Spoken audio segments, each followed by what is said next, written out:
ለልጆቻቸው መጫወቻና ለተለያየ ነገር ያሰቡት ቦታ ለግለሰብ ለሚመራው ቸርች ቦታው በይዞታነት ስለተሰጠ በቁጣ ተነስተው እንዳፈረሱ ነው። የፈረሰው እውነት እንነጋገርና ቸርች ነው ወይ የሚለው ነገር ራሱ ጥያቄ ምልክት ውስጥ የሚወድቅ ነው።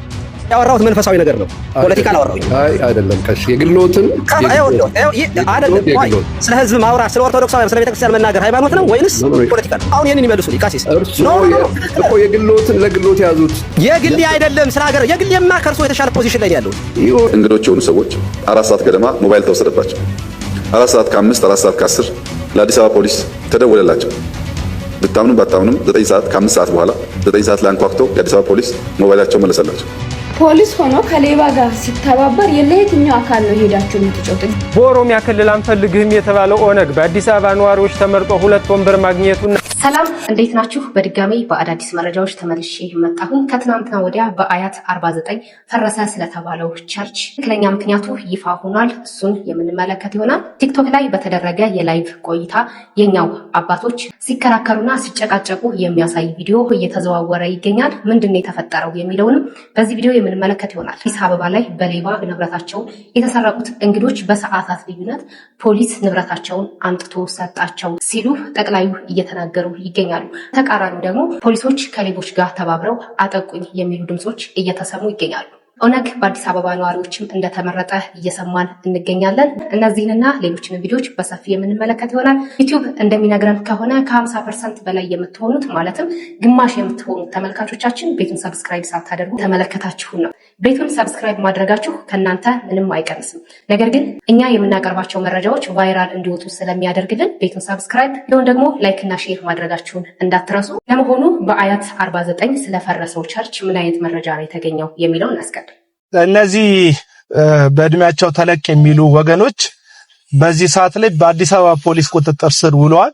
ያው ማህበራዊ ሚዲያ ላይ መነጋገሪያ የሆነ አንድ ቪዲዮ እነዚህን ሰዎች ምስል ይዞ ተከስቶ ነበር። እሱም ትልቅ አጥር አፍርሰው ወንበሮችን ሲሰብሩ ነበረ። አይ ቲንክ የኮንዶሚኒየም ነዋሪዎች ናቸው። ለልጆቻቸው መጫወቻና ለተለያየ ነገር ያሰቡት ቦታ ለግለሰብ ለሚመራው ቸርች ቦታው በይዞታነት ስለተሰጠ በቁጣ ተነስተው እንዳፈረሱ ነው ሚዲያ ላይ ሲዘዋወር የሰማሁትና በጣም ብዙ ሰዎች መታሰራቸው በቃ ይበል የሚያሰኝ ድርጊት እንደሆነ ጥሩ እንደሆነ ለማመልከት ብዙ ነገር ስትናገሩ ሰምቻለሁ። ስለዚህ አሁን ወይ እንደ ክርስቲያን በተለይ በመከራ ተፈትኖ የመጣን ወንጌል ተቀብለናል ብሎ እንደሚያምን ክርስቲያን እነዚህ ሰዎች ከኛ በሚመጣ ግፊት መከሰስ አለባቸው ወይ?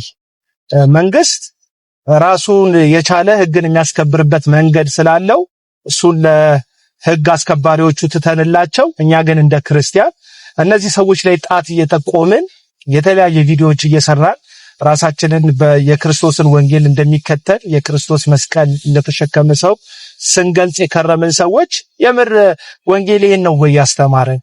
አጥራችንን ሲያፈርሱ ወይም ደግሞ የሆነ ነገር ሲደርስብን ሮጠን ሰዎቹን ተመጣጣኝ ቅጣት እንዲያገኙ ወይም ጉዳት እንዲደርስባቸው የሚመጣጠን ጉዳት እንዲደርስባቸው በህግም ሆነ በተለያየ መንገድ ምላሽን እንድንሰጥ ወንጌል ያበረታታል ወይስ ለእግዚአብሔር መከራን መቀበል ወይም በዚህ ዓለም ጠላትነትን ማትረፍ እንደሙሉ ደስታ እንደሙሉ ክብር እንድንቆጥር ነው መጽሐፍ ቅዱስ የሚያስተምረው የሚለውን ቻሌንጅ ለማድረግ ነው የመጣሁትና ምን ሆናችሁ ነው ክርስቲያኖች? ይሰቀሉ፣ ይታሰሩ፣ ይዋረዱ ብላችሁ ኮመንታችሁን ገብቼ የአዲስ አበባ ፖሊስ የፖስተው ፖስት ላይ ክርስቲያን የምትባሉት ሰዎች ኮመንት አንብቤያለሁ። እድሜያቸውን አንስታችሁ እያዋረዳችኋቸው ነው የምትገኙት። አዎ ቆርቆሮ አፍርሰዋል። አዎ የሆነ አወደሙት የተባለ ንብረት አለ። እነዚህ ሰዎች ግን ልጆች አላቸው፣ ትልቅ ሰዎች ናቸው። አዎ አጥፍተዋል፣ ትክክል ናቸው እያልኩ አይደለም። ግን ወንጌልን ለነዚህ ሰዎች የምናደርስበት ወይም ስለ ክርስቶስ ፍቅር የምንሰብክበት አጋጣሚ አይመስላችሁም? ይሄ አሁን እነሱ ያደረሱት ውድመት ልክ ኢየሱስ እንደሆነው ማለት ነው። ያለ ነውሩ ያለ በደሉ ምንም በደል አልተገኘበትም ይላል መጽሐፍ ቅዱስ ስለ ኢየሱስ ሲናገር። ነገር ግን ሰቀሉትና ሰቃዮቹን ቁልቁል ከመስቀል ላይ ሆኖ እየተመለከተ የሚያደርጉትን አያውቁምና ይቅር በላቸው ነው ያለው። ይሄ የወንጌል ትምህርት ነው። አትለውጦ ዛሬ አንተ ቆርቆሮ ሲፈርስብህ ወንበር ሲሰበርብህ ስቀለው ረደው ጌታዬ መብረቅ አውርድበት የምትል ከሆነ ያ የተሰቀለውን ኢየሱስን አይደለም እያመለክ ያለው እየተከተልክ ያለው በተለያየ ቪዲዮ ላይ በቃ ወንጌላውያን አማኞች ብሶት ላይ የተመሰረተ እምነት እንዳለን ከዚህ በፊት ተገፍተናል፣ ከዚህ በፊት ተዋርደናል፣ አሁን ግን የምንዋረድበት ዘመን አይደለም ምናምን ብትሉ ሰዎች ወንጌል ባህሪውን በዘመን ይቀየራል እንዴ? መንግስት ሲቀየር ወንጌል ባህሪው ጸባዩ ይቀየራል እንዴ? እና እስቲ ለነዚህ ሰዎች ምህረት አድርጋችሁ እውነተኛ ወንጌልን መከተላችሁን አሳዩ። ከዛም ባለፈ ደግሞ የፈረሰው እውነት እንነጋገርና ቸርች ነው ወይ የሚለው ነገር ራሱ ጥያቄ ምልክት ውስጥ የሚወድቅ ነው። ለግለሰብ የተሰጠ አዳራሽ እውነት ነው፣ በቸርች ስም ነው የተሰጠው፣ ግን ለግለሰብ የተሰጠ አዳራሽ የግለሰብ ፍቃድ፣ የግለሰብ ሐሳብ ሃፒ በርዝዴይ ጂሰስ ብሎ ኢየሱስ ላይ ሞክ ለሚያደርግ ግለሰብ የተሰጠ አዳራሽ ነው እና አሁንም ቢሆን እውነት ይቅር በላቸው ያለውን ኢየሱስን የምታመልኩ ከሆነ ወንጌላውያን አማኞች ወዳጆቼ ለነዚህ ሰዎች ይቅርታ አድርጋችሁላቸው ያንን የይቅርታ ወንጌል አሳዩዋቸው። እናመሰግናለን። አቤል አቡና ሁልጊዜ ከእውነት ጎን የሚቆሙ ወንድማችን። እኔ ምን ብያችሁ ነበረ? እነዚህ ሰዎች የሆነ በደል ደርሶባቸው ነው የሚሆነው እንጂ ከመሬት ተነስተው አያፈርሱትም። የራሴ አስተያየት ምንድን ነው? ወይ ይሄ የይዞታ ቦታ ነዋሪዎች ተፈናቅለው ወይም የሚገባቸውን ካሳ ሳይሰጡ እዛ አካባቢ ያሉ ግለሰቦች እነሱን በኃይል ቦታቸውን ወስደውባቸው ተናደው አድርገውት ሊሆን ይችላል። ይሄ የኔ እምነት ነው ወይም አስተያየቴ። ሲቀጥል በመጀመሪያ ደረጃ ኦርቶዶክስ ስለመሆናቸው ምንም ማረጋገጫ የለም። ነገር ግን የሰሩትን ቪዲዮ አይታችኋል። እኔም ሰርቼበታለሁ። እዚህ ጋር አልደግመውም። ከፈለጋችሁ ወረድ ብላችሁ የኔ ቪዲዮ ማየት ትችላላችሁ። ምን አይነት ጸያፍ ንግግር እርግማን ሁሉ ሲያወርዱባቸው እንደነበረ ከዛ ኦርቶዶክሳዊ እንደሆኑ ጭምር ሌላ አላስፈላጊ ነገር ሲናገሩ ነበር። እኔ ግን ምን ብዬ ነበረ? የሆነ በደል የደረሰባቸው ሰዎች ናቸው እነዚህ ሰዎች፣ ወይ መሬታቸው በግፍ የተወሰደባቸው ናቸው ብዬ ነበር። ቪዲዮ ማየት ትችላላችሁ።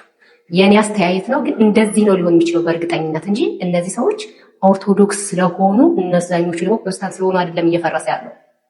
ሲቀጥል እነዚህ ሰዎች ደግሞ ኦርቶዶክሳዊ ሊሆኑ አይችሉም። የሆነ በደል የደረሰባቸው ግለሰቦች ናቸው፣ መሬታቸው በግፍ የተወሰደባቸው ሰዎች ናቸው ሊሆኑ የሚችሉት ብዬ ተናግሬያለሁ። ያው የሆነው ይሄ ነው። ነገር ግን እነሱ ሲሉ የነበረው እነሱ ሲያወርዱት የነበረውን ነገር ሰምታችኋል፣ ተዛዝበናል። ይኸው ነው እውነቱ። ስለ ሀገር ጉዳይ ማውራት ባይዘው ስለ ሀገር ጉዳይ ማውራት ፖለቲካ አድርጋችሁ የሚያስብ አይምሯችሁን ፕሊስ አቮይድ አድርጉት። ስለ ሀገር ጉዳይ ማውራት እኔ ስለ መልካም አስተዳደር ማውራት ከሃይማኖት ሰዎች የሚጠበቅ ነው። ፍትህና ርት ይኸው ክርስቶስ ንጉስም ነው ካህንም ነው እና እኛ የክርስቶስ እንደራሴዎች ነው። ስለ ፍትህ ማውራት ስለ ፖለቲካ ማውራት ኃጢአት እንደሆነ አድርጋችሁ የምታስቡ ሰዎች ካላችሁ ይሄንን አይምሯችሁን አቮይድ አድርጋችሁ ምዕመናን ከሆናችሁ ፖለቲካ ውስጥ ተሳተፉ። በሀገር ጉዳይ ላይ ተሳትፏል። አይ ቆይ አንዴ ልጨርስ። የፈራ መውረድ ይችላል። እኔ እንደዚህ ያሉት ነገሮች ላይ በጣም ስለሚያመኝ ነው። በሀገር ጉዳይ ላይ መነጋገር ኃጢአት አያገባንም አይደል? ያገባናል። ሀገር የጋራ ነው። ቤተክርስቲያን ናት እየተቃጠለች ያለችው። ክርስቲያኖች ናቸው እየታረዱ ያሉት። ባይዘው በዚህ 8 ዓመት ውስጥ ያጣነው በሚሊዮን የሚቆጠር ኦርቶዶክሳዊ እንጂ ሌላ አይደለም። እንደ ኦርቶዶክስ ነው። ትግራይ ውስጥ የፈሰሰው ደም የኦርቶዶክሳውያን ደም ነው። አማራ ክልል ውስጥ የሚፈሰው ኢቭን ኦሮሚያ ክልል ውስጥ የሚገደለው ኦርቶዶክሳዊ እንጂ ሌላ አይደለም። ስለዚህ እንዲህ ባለ ሁኔታ ላይ ደሴት ላይ ተቀምጣችሁ የቆራቢና የባህታዊ ጨዋታ የምትጫወቱ ሰዎች ካላችሁ እዛው ደጀ ሰላም ተቀመጡ ማለት ፈልጋለሁ። ትክክል አይደለም። ስለ ሰው ነው የማያገባን እንዴ? ስለ የእግዚአብሔር አጀንዳ ነው ሰው ማለት። የሰው ልጅ የእግዚአብሔር አጀንዳ ነው። ስለ ሙስሊም ስለ ኦርቶዶክስ ማንኛውም ሰው በመሆኑ ደሙ ሊፈሳ ይገባል። ይሄንን መሟገት ከኛ ከሃይማኖት ሰዎች የሚጠበቅ ስለሆነ ይሄንን ግብዝነት ማራቅ ያስፈልጋል። አውጡት እና እኛ እንዲያውም እግዚአብሔርን የሚፈሩ ሰዎች ስልጣን ሲይዙ ነው ሀገር የምታርፈው፣ ሰላም የሚኖራት። ጉቦኝነት፣ ዘረኝነት፣ ጎጠኝነት በቋንቋው በዚህ የሰፈሩ የሚያስብ ሰው የሚጠፋው እውነተኛ ክርስቶሳዊ የሆነ ማይንድ ያለው ኦርቶዶክሳዊ ሲኖር ነው። እና ግቡ፣ ፖለቲካ ውስጥ ገብታችሁ ተሳተፉ። ሰው አይሙት በሉ ገብታችሁ መንበሩንም ከቻላችሁ ያዙት። እንዴ ምን አትቆረቡ፣ ከሀገር ቆራቢ አትሁኑ። እኔ እንደዚህ ባለ ነገር ላይ ስናገር ልክ እንደ ፖለቲካ አይደለም፣ ሃይማኖት ነው። የሰውን ደም የሚያፈስሰው እግዚአብሔር ራሱ ደሙን ያፈሰዋል ተብሎ ተጽፏል። በኦሪት ዘጸአት ምዕራፍ 9 ቁጥር 6 ላይ አንብቡት። ሰው አይሙት ማለት ፍትሃዊነት እንጂ የሆነ ለተወሰኑ ሰዎች የምንሰጠው አይደለም። ሰዎቹ እንደዚህ እያልን ዳር እያስያዙ ቤተክርስቲያን እያቃጠሉ ሂዱ፣ ግቢ ገብርኤል ሰው የለንም ሂዱ፣ ያንን የመሰል ካቴድራሎቻችን ባታ ሂዱ። ቆራቢ እስከሚጠፋ ድረስ ተበትነናል። ኦርቶዶክሳውያን እንደ መስጊድ እኮ ለማድረግ እኮ ውስጥ ለውስጥ የሚሰሩ እኮ አንቃይዳዎች እኮ አሉ እዚያ ውስጥ እንደነ አህመድ ጀበል ያለ ቤተክርስቲያን በደብረ ጽዮን ወክለው እግዚአብሔር ያሳያቸው። ህወሓት የምትባል ድርጅትና ብአዴን የሚባል ድርጅት ኦርቶዶክሳዊ ሆኖ አያውቅም። በታሪክ ቤተክርስቲያን ሄደው ሲቆርቡ አይተናቸው አናውቅም።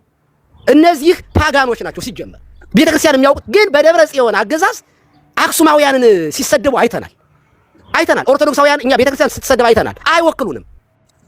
የኢህአዴግ መንግስት የኦርቶዶክስ ነው አያውቅም። የደርግ መንግስት ሁሉም ቤተክርስቲያን የሚወክሉ አይደሉም። እውነት ተበላለ እና ሲሞቱ ግን ለቀብር የሚመጡ ሰዎችን ኦርቶዶክሳውያን አድርጋችሁ የኦርቶዶክሳዊ አፓርታይድ ብለው የሚጠሩ ሰዎች አሩሲ ላይ እያስገደሉ ነው፣ እያስጨፈጨፉ ነው። ደሜ ነው። እዚያ ውስጥ የሚሞቱት ኦርቶዶክሳውያን ልጆች ናቸው ለኔ በክርስቶስ። እና እንደዚህ ያሉት ነገሮች ላይ መናገር ካልፈለጋችሁ ዝም የማለት መብታችሁ የተጠበቀ ነው። ሪስፔክት እናደርጋለን። አይ ይሄ ፖለቲካ ነው ካላችሁ ግን ድቤት ነው የምንገባው፣ ክርክር ነው የምንገባው እንጂ ቁጭ ብለን አናዳምጣችሁም። ያመናል፣ እውነት ተመላገር ያመናል። የቴዲ አፍሮ ስብከት እኮ አይደለም ዘፈን ነው የዘፈነው። ሰው እዚያ ድረስ የተሰማው ለምን ይመስላል? ይኸው ከፒያሳ ተፈናቅሎ ቆየ ፈጨና ትሉ ደምቶ የገባው። ስለዚህ ህዝብ ይመለከተኛል፣ ያገባኛል ለማለት ነው። ቴንኪው ፓላዲ ዘጋ እንደገና ሌላ ርዕስ ባይከፈት ጥሩ ነው። ማለት ማንም ሰው የራሱ ሀሳብ፣ የራሱ ስሜት፣ የራሱ ፍላጎት አለው። ይሄ የመንፈሳውያን መወያያ ትምህርት መስጫ መድረክ ነው። በቃ እኔ የሚገባኝ እሱ አይ ሌላ አላማ ያወራሁት መንፈሳዊ ነገር ነው። ፖለቲካ አላወራሁኝም። አይ አይደለም፣ ቀሽ የግሎትን አይደለም። ስለ ህዝብ ማውራት፣ ስለ ኦርቶዶክሳውያን፣ ስለ ቤተክርስቲያን መናገር ሃይማኖት ነው ወይንስ ፖለቲካ ነው? ይሄ ቤት ሲከፈት ሰዓቱ ሲከፈት ቅድም እንደነገረልኝ ሌላ ጉዳይ ነው እሱ አሁን የኔን ይመልሱልኝ ቀሲስ። እኮ የግሎትን ለግሎት ያዙት። የግሌ አይደለም ስለ ሀገር የግሌማ ከእርሶ የተሻለ ፖዚሽን ላይ ነው ያለሁት። የግሌማ ምን ተጎዳሁኝ? ቤተክርስቲያን ውስጥ እያገለገልኩ ነው ያለሁት። አይሻልም? የግሌ አይደለም ስለ ሀገር ቀሲስ፣ ስለ ሀገር ነው የማወራው። የግሌን አይደለም የማወራው። ስነ ስርዓት ሊኖረን ይገባል። ትክክል አይደለም። የግሌማ ምን ጎሎብኝ ነው እኔ? እሺ ቀሲስ እንትን እናድርገው። ፓላዲዬ በቃ እንጨርስ። እዛ የሚጨፈጨፉት ኦርቶዶክሳውያን የኛ አካል አይደሉም? የኛ የአካል ክፍል አይደሉም? አይመለከትም ወይ? ስለነሱ መጮህ አይጠበቅብንም ወይ? መንፈሳዊ ውይይት የምንወያየው እኮ እነሱ ሲሆኑ ነው። ስብከት የሚሰበከው እኮ ለምእመን ነው። ምእመኑ ከሌለ ምንድን ነው የሚሰራው? ስብከቱም ይሰራል። የእናንተም ክህነት እኮ የሚቀጥለው ምእመን እስከሌለ ድረስ ነው። ምእመን ከሌለ ማንን ነው አስተምራችሁ የምታቆሙት? ስለዚህ በቃ ሌላ ነገር እኮ አልተጠየቀም። በቃ አትግደሏቸው፣ ይኑሩበት፣ ሃይማኖታቸውን አምላካቸውን ያምልኩበት ነው ያለው እና ዝም እንበል? ይጨፍጨፉ፣ ይለቁ፣ እነሱ ሲያልቁ እኛ ጋር ይምጡ፣ ከዛ እኛ የምንለቅ ግዴታ እኛ ጋር መምጣት አለበት። ግዴታ የኔ ቤተሰብ መሞት አለበት። በክርስቶስ ቤተሰብ ነን እኛ፣ በክርስቶስ አንድ ነን፣ በክርስቶስ እህታችን ወንድሞቻችን ናቸው። ይሄ ጥሩ አይደለም፣ በእውነቱ ዋጋ ያስከፍለናል። ኢየሱስ ክርስቶስ እኮ አላስፈላጊ ነገር በቤተ መቅደሱ ሲደረግ ጅራፉን አንስተዋል። እነ ዮሐንስ አፈወርቅ እኮ ድሃ ሲበደል ፍርድ ፈርደዋል። ከመናገር አልፎ ፍርድ ፈርደዋል። ስለዚህ ግዴታ ቤታችን መጥቶ ማንኳኳት የለበትም። ከቻላችሁ ድምፅ ሁኑ፣ አግዙን። ያለበለዚያ ደግሞ ዝም ብትሉ ከታላቅ ትህትና ጋር ልጆቼም ቤተሰቦቼም ቢሆኑ ከሃይማኖቴ በታች ናቸው። እዚህ እየሆነ ያለውን ነገር እናገራለሁ። የሆነ ነገር ቢሆን እንኳን ልጆቼን ኦርቶዶክሳውያኑ እንደሚያሳድጉልኝ አልጠራጠርም ብለው ፊት ለፊት ወጥተው የተናገሩ አባት እንዳሉ አነራሳም። ክቡር ጠቅላይ ሚኒስትር፣ እኔ እንደው በትህትና በአኮቴት ነው የማነሳው። ቤተክርስቲያን ሕጌ ይከበርልኝ፣ ቀኖኔ ይከበርልኝ፣ መብቴ ይከበርልኝ ብላ ስታነሳ ነው ወይ የሚያነሱት እሳቸው? ይሄንን ብላችሁ የምታነሱ ከሆነ በሐሰትም ይሁን በሌላ መንገድ የምታነሱትን ሰዎች ይሄንን ምክንያት አድርጌ አስራችኋለሁ የማለት ስሜት ይመስላል። እንድምታው ይሄ ነው። መግደል አንችልም ግን እንሞታለን። ማሰር አንችልም ግን እንታሰራለን። ይሄ ምንም የማይቀር ነገር ነው። እኔ አንድ ቤተክርስቲያን አገልጋይ ነኝ። ቤተሰብ አለ፣ ልጆች አሉ። ግን ልጆቼም ቤተሰቤም ከሃይማኖቴ በታች እንጂ ከሃይማኖቴ በላይ አይደሉም። እኔ አንድ ነገር በሆን ነገ ይህን በመናገር ሊሆን ይችላል ወይ በሌሎች ምክንያቶች ነገ እኔ አንድ ነገር በሆን እግዚአብሔር ያሳድጋቸዋል። እንኳንስ ኦርቶዶክሳውያን እያሉ ብዬ ነው የማምነው። የኢትዮጵያ ኦርቶዶክስ ተዋሕዶ ቤተክርስቲያን አላሉ፣ ኦርቶዶክስ ቤተክርስቲያን ብለው ነው የተጣሉት። ለምንድን ነው ኢትዮጵያ ማለትን መቀጸልን የጠሉት እሳቸው? አንዱ ውጊያ እኮ አንዱ ትግል እኮ የኢትዮጵያ ኦርቶዶክስ ተዋሕዶ ቤተክርስቲያን የሚል ኢትዮጵያ የሚል ቅጽል ያላት ቤተክርስቲያን እንዳትኖር ነው አሁን ከነዚህ ወገኖች የሚፈለጉ። ያንን አፕሩቫል በንግግራቸው የገለጹላቸው በኢትዮጵያ ታሪክ በዓለምም ታሪክ መፈንቅለ ሲኖዶስ ተደርጎ አይታወቅም። የመጀመሪያው ለመፈንቅለ ሲኖዶስ እውቅና የሰጠ መንግስት የኢትዮጵያ መንግስት ነው።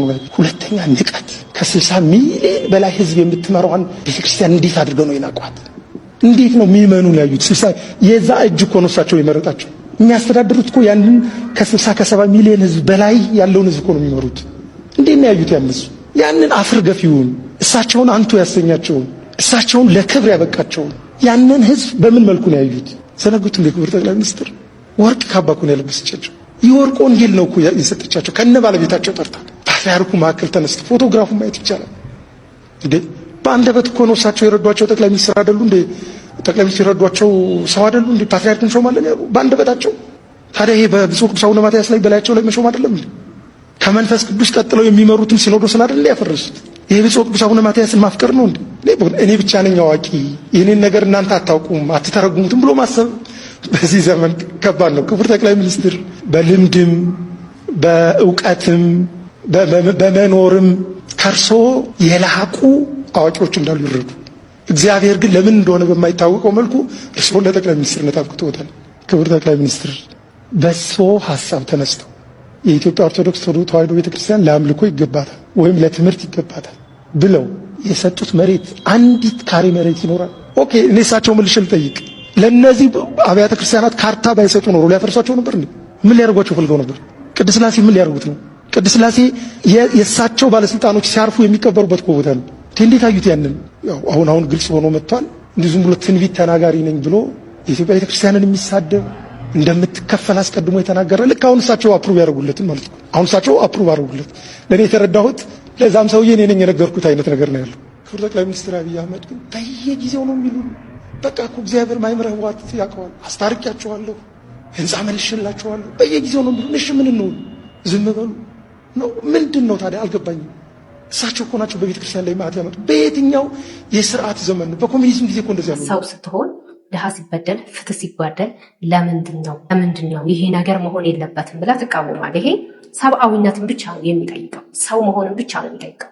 እኛ ጋር ሆነ እንጂ ነገሩ ይሄ ጉዳይ ነገር ሌሎች ላይ እየተፈጸመ ከሆነ እኮ እኛው ራሳችን ለምን ፍትህ ብለን እኮ እንጠይቅባቸዋለን። ይሄ ምክንያቱም ሰብአዊነት ነው። ልኑር ነው እያሉ ያሉት፣ እንኑር ነው እያሉ ያሉት። ስለዚህ የመኖር መብታቸው ይጠበቅላቸው ብለን እንደ ሰው ለሌሎችም እንጮኻለን። ሌላኛው ጠቅላዩ እሳቸው እንግዶች አዲስ አበባን ከጎበኙ በኋላ ሌባ እቃቸውን ወሰደባቸው። በሰዓታት ልዩነት ግን ፖሊስ እነዛን ሌቦች ይዘው እቃቸውን አስመልሰውላቸዋል ይሉናል። ሀገር የኢትዮጵያ ውርደትሽ ተረት ኮሜንት ላይ የላም በረት በሉ። አንድ የሆነ ሕፃን ልጅ ተረት ሊያወራልን ነው። ስለዚህ ልጆች ቁጭ በሉ፣ አትገፋፉ። አንተ ረፍ አንተ በቀኝ ያለው ስነ ስርዓት ያዝ። ሚጣዬ አትረብሽ። እሺ ማሙሽ ተረቱን ቀጥል። እኛ መስሪያ ቤት እንግዶች የሆኑ ሰዎች ለስራ መጥተው ለመጀመሪያ ጊዜ ኢትዮጵያ የመጡ ናቸው ከውጭ ሀገር። ቀን ተዘዋውሮ ሪቨርሳይድ የከተማ ኮሪደር አይተው በኢትዮጵያ ተደንቀው እንዴት የምታምር ሀገር ናት ብለው ማታ ላይ ከሀያት ሆቴል ወጥተው ወቅት ሲያደርጉ 2-3 ሰዎች በጋራ ሄደው ሞባይላቸውን ይሰርቁባቸዋል። ማታ 4 ሰዓት ገደማ ሞባይል ተወሰደባቸው። 4 ሰዓት ከ5 4 ሰዓት ከ10 ለአዲስ አበባ ፖሊስ ተደወለላቸው። ብታምኑም ባታምኑም 9 ሰዓት ከ5 ሰዓት በኋላ 9 ሰዓት ላይ አንኳኩተው የአዲስ አበባ ፖሊስ ሞባይላቸው መለሰላቸው። ሕፃኑ ልጅ ባወራው ተረት አብዛኛውን ወንበር ላይ ተቀምጡ ጩጬዎቹ ደስ እንዳላቸው ሁላችሁም ተመልክታቸዋል። እንደምን አደሩ ጠቅላይ ሚኒስትር? አሁን ይሄ ከአንድ አገርን ከሚመራ ሰው የሚወራ ወሬ ነው። እንዲህ አይነት ነገር ይነገራል። አንደኛ መጀመሪያ የእርሶ እንግዶች የሆኑ ሰዎች ከሀያት ሬጀንሲ ያለምንም ጥበቃ ያለምንም ከለላ ወጡ። እርሶ ያበጃጇትን ኮሪደር ልማት ሊያዩ የእርሶ እንግዶች ያለምንም ጥበቃ እሺ ይሁን። ከወጡ በኋላ ስልካቸውን ተበሉ። ከዛስ በሚገርም ማይክሮ ሰከንድ የአዲስ አበባ ፖሊስ በቦሌ ብሎ ከየትም ብሎ ሌቦቹን ማጅራታቸውን ጋሙሌ ምናምን ብሎ አንጠልጥሎ ስልኩን ይዞ እንግዶቹ ጋር በራቸውን አንኳኩቶ እኮ ሳንኳኩ አልገቡም። በር አንኳኩተው መጡና ስልኩን ሰጡ። አዎ የአዲስ አበባ ፖሊስማ እንዴት እንቅልፍ ይወስደዋል? የእርሶ የቅርብ ወዳጅ የሆኑ ሰዎች ስልካቸው ጠፍቶ ኮማንደር ደበላሽም ቢሆን ጌቱም ቢሆን በታምር ረፍት ሊኖራቸው አይችልም። ምክንያቱም የእርሶ ወዳጆች ስልካቸው ስለተነጠቀ ማለት ነው። ምን ነው ታዲያ የማህበረሰቡ ስልክ ሲነጠቅስ? የማህበረሰቡ መኪና ከነነብሱ ሲበላስ ሲሰረቅስ? ያኔ እርሶ የተከሉት ካሜራ አይሰራም፣ ኔትወርኩ ይቆራረጣል። እርሶ የተከሉት ካሜራ የሚሰራው ለእርሶ ወዳጆች ብቻ ነው ማለት ነው።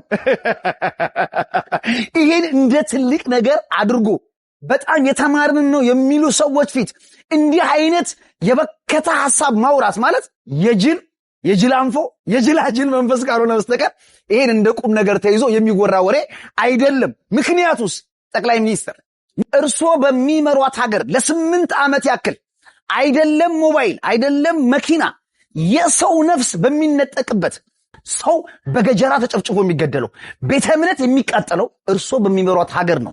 ራይዱ ስለሚገደሉ መንገድ ላይ ለሚጨፈጨፉ ለሚሰረቁ ሰዎች የእርሶ ካሜራ አይሰራም። የእርሶ ካሜራ የሚሰራው እርሶ ለሚያውቋቸው ወዳጆችዎት ነው ማለት ነው። አይ ኢትዮጵያ ሀገሬ በእንዲህ አይነት የዘቀጠ ሰው ስትመሪ ሳይ ልቤ እጅግ በጣም ያዝናል። ኢትዮጵያ ሆይ እግዚአብሔር ይሁንሽ። ጉዳይ ብዙዎችን እያነጋገረ ይገኛል። እናንተ የተሰማችሁን ስሜት ኮሜንት ላይ ማስቀመጥ ትችላላችሁ። ብዙዎችም እኛና እነሱ የሚኖሩባት ኢትዮጵያ የተለያየች ነች እንዴ እያሉ ይገኛሉ። እውነትም ያስብላል። እኔ ራሴ የዛሬ ዓመት አካባቢ በጠራራ ፀሐይ ሌቦች አታለውኝ፣ እኔን በእርግጥ የሰረቁኝ በማታለል ነው። ቦታ ጠፍቷቸው አግዥኝ ብሎኝ ትልቅ ሽማግሌ ሰው ናቸውና ቦታ ላሳያቸው እነሱን የረዳሁ መስሎኝ በጠራራ ፀሐይ 6 ሰዓት አካባቢ ነው በቃ በዛ በዚህ ብለው ወሰዱብኝ። ስልኬንም ላፕቶፕንም በአንድ ቀን በተመሳሳይ ሰዓት ጀርባዬ ላፕቶፕ ይዤ ነበር፣ በእጄ ስልክ ይዤ ነበር። በቃ የተጠቀሙትን ቴክኒክ ተጠቅመው ቦታ አሳይኝ ብለው ነው። እንግዲህ በጣም ትልቅ ሰው ናቸው። እኔም የተሸወድኩት ትልቅ ሰው ስለሆኑ ምንም ያደርጋሉ ብዬ አላሰብኩም። ነገር ግን መውሰዳቸው ሳይሆን ወደ ፖሊስ ጣቢያ ነበር ሄድኩት። ቀጥታ ፖሊስ ጣቢያ ሄጄ ለማመልከት ሄድኩኝና የተፈጠረውን ነገር ስነግራቸው እንዴት እንዳካለጉኝ ልነግራቸው አልችልም። አይደለም ሊያግዙኝ ይቅርና በቃ እኔ ነኝ ኦፍኮርስ ጥፋቱ የኔ ነው። ማን አግዣለሽ አላየንም ጥሩ ሰው እንደዚህ እያላችሁ ነው በቃ ራሳችሁን እንትን የምትሉት ምናምን በቃ ከጉዳቴ በላይ የእነሱ እንትን ደግሞ እንዴት እንትን እንዳደረገኝ ማለት ነው። የእውነት በጣም ነበር የተናደድኩት። ከዛ ምንም አላልኩም። ያው ባመለክትም እንደማይመለስ ስለማቅ በቃ እግዚአብሔር ሆይ አንተ ብርታቱን ስጠኝ ብዬ ሳላመለክት ነው ተመልሼ የመጣሁት። አይደለም ይቅርና ተሯሩጦ መያዝ ማለት ነው። አይ ዶንት ኖ ይዘው የሚያመጡ ሊሆኑ ይችላሉ። ግን ስንት ሰው በተመሳሳይ ሁኔታ እየተዘረፈ እንዳለ የምናውቀው ነው። እና እነዚህ ሰዎች የሚሰሩት እሳቸው እንግዶች ብቻ ነው ወይም ለውጭ አካል ብቻ ነው? ኢትዮጵያ የማን ነች? እኛ አይደለንም ህዝቦቿ? እኛስ ተገቢውን የሆነ ጥበቃ አይደረግልንም? ሌላኛው ደግሞ ቲክታከሯም እንዲህ ስትል ጨምራለች። ፖሊስ ሆኖ ከሌባ ጋር ሲተባበር የለየትኛው አካል ነው ሄዳችሁ የምትጮት? እግዚአብሔር ምስክሬ ነው። ዛሬ ምን አጋጠመ? መገናኛ ኦርደር ለማድረስ በዛው ከባንክ ብር ለማውጣት ሄድኩትና ከኪሴ ስልክ መስሎት ዋይፋ ወሰደ ሌባው። ከዛ እኔ ራሴ ሮጬ ተቀበልኩትና ሰዎች እዛ ምናምን መቱት። እኔ ወደ ባንክ ገባው። ከዛ ማነሽ ነው ምናምን አለኝ። ወጣሁት። ከወጣው በኋላ ምን ተፈጠረ? አይ እንደዚህ ዋይፋይን ወስዶ ነበረ ግን ተቀብዬዋለሁ አልኩትና በቃ እኔ መሄድ ፈለኩት። እነጀስ እንዴት ነው ከየት ነው የወሰደ ስሉ ኪሴን ክፍት ሳረግ ብር አለ ከላይ። እግዚአብሔር ምስክሬ ነው። 2 ፖሊስ ነበሩ መጀመሪያ የመጡት። ከየት ተጠራርቶ እንደመጣ አላውቅም። 6 ፖሊስ ሆኖብኝ። ከዛ ልጁን ፒስ ሆኖ ያወሩታል። እኔን ብር ስጭኝ የሚሳ እኛ እኮ እዚህ ምን ቆሞ ለዚህ እግዚአብሔር ምስክሬ ነው። መገናኛ ደራርቱን ጻፈለፊት ደራርቱን ጻልኩት መተባበር የትኛው አካል ነው ታዲያ? አሁን ለምሳሌ ተሰርቀን የትኛው አካል ጋር ሄደን ነው በስነ ስርዓት ሌባ የሚይዝልን? እኔ እናቴ ሰው ቢደፋት ህግ አለ ብዬ እግዚአብሔር ምስክሬ ነው ሄጄ አልከስም። በቃ አልቅሼ ብዬ ለመኖር ፈልጋለሁ። ሰው እንዴት ተሰርቆ ከሌባ ጋር ፒስ ሆኖ ምናምን ከኔ ብር እግዚአብሔር ምስክሬ ማታ ነው ድሬ ልሄድ ነው ባቡር ሊያመልጣኝ ነው። ብር ይዣለሁ እጄ ላይ ስልክ ይዣለሁ። ፈራኋቸው ፖሊሶቹን ራሱ ፈራኋቸው። እጄ ላይ ያለው ስልኬና ብር ድጋሚ ወስዱብኛል ብዬ ፈራሁትና ከዛ ብር ስሉኝ እጄ ላይ የለም። ይሄው ባንክ ገብተሽ አውጪ አሉኝ። እግዚአብሔር ምስክሬ ነው። ከዛ እዛው ተቀምጬ ካወጣሁት ብር ላይ አስቤ ብር እንደማወጣ ባንኩ ስለረጅም ሰዓት ተቀምጬ ከዛ ለ1000 አወጣሁት። ፈራሁ። ቤት እስክገባ ተንቀጠቀጥኩት። እግዚአብሔር አድርሱልኝ። መገናኛ አካባቢ ለሚሰሩ ፖሊሶች ከአንድም ከ8 በላይ ፖሊስ ነው መጥቶ ብር ስጭኝ ያለኝ አንቀ እኔ የተሰረኩት የተጠየኩት ብር ግን እኔ ህግ አለ ነው። ይሄ ነው ያለው ሁኔታ። መሬት ላይ ያለው ነገር ይሄ ነው። እኔ የማይገባኝ ነገር መሬት ላይ ያለው ነገር ሌላ ነው፣ የሚወራው ነገር ሌላ ነው። እውነት እኛና እነሱ የሚኖሩባት ኢትዮጵያ አንድ ነች ነው ወይስ በምናብ ነው ያሉት እነሱ? እኛ ነን አክቹዋል መሬት ላይ ያለው ኑሮ እየኖር ያለው? ጥያቄ የሁሉም ሰው ጥያቄ ነው እዚህ ጋር። በኦሮሚያ ክልል አንፈልግህም የተባለው ኦነግ በአዲስ አበባ ነዋሪዎች ተመርጦ 2 ወንበር ማግኘቱና ኢዜማ በኦሮሚያ ተመርጦ 1 ወንበር መያዙ አነጋጋሪ ሆኗል። በሌላ በኩል 7 ወንበሮችን ያሸነፈው ትብብር ለኢትዮጵያ አንድነት ቅንጅት ፓርቲ ያገኛቸውን መቀመጫዎች አልረከብም፣ ምክር ቤትም አልገባም ሲል መግለጹ ሌላው አነጋጋሪ ጉዳይ ሆኗል። ፓርቲው ምርጫውን የውሸት ምርጫ ሲል ያጣጣለው ሲሆን መንግስት ወደ እውነተኛ ድርድር ካልመጣ ውሳኔውን ጥሰው በሚገቡ እጩዎቹ ላይ ከባድ የፓርቲ እርምጃ እንደሚወስድ አስታውቋል። በአጠቃላይ በዚህ ምርጫ ገዢው ብልጽግና ፓርቲ ለተጨማሪ 5 ዓመታት ስልጣን ለመቆየት የሚያስችለውን አብላጫ ወንበር አግኝቷል። ሀሳባችሁን በኮሜንት አጋሩ። እዚህ ጋር እኔ አልገባኝም፣ ይቅርታ። ይህንን ጉዳይ ወደ እናንተ ይዤ የመጣሁት እናንተ የምታውቁት ነገር ካለ እንድትነግሩኝ ነው። የሰማነው ኦነግ ተወዳድሮ ቦታ እንዳገኘ ወይም በአዲስ አበባ ህዝብ እንደተመረጠ ነው እና ጥፋት እያጠፋ ያለው ኦነግ ነው ሲባል አይደል እንዴ ነበረው? እዚህ ጋር ደግሞ ለምንድን ነው መጥቶ የሚወዳደረው? የእውነት አልገባኝም። ኦነግና ሸኔ ይለያያሉ እንዳትሉ። ኦነግ ሸኔ ነው ይባላል።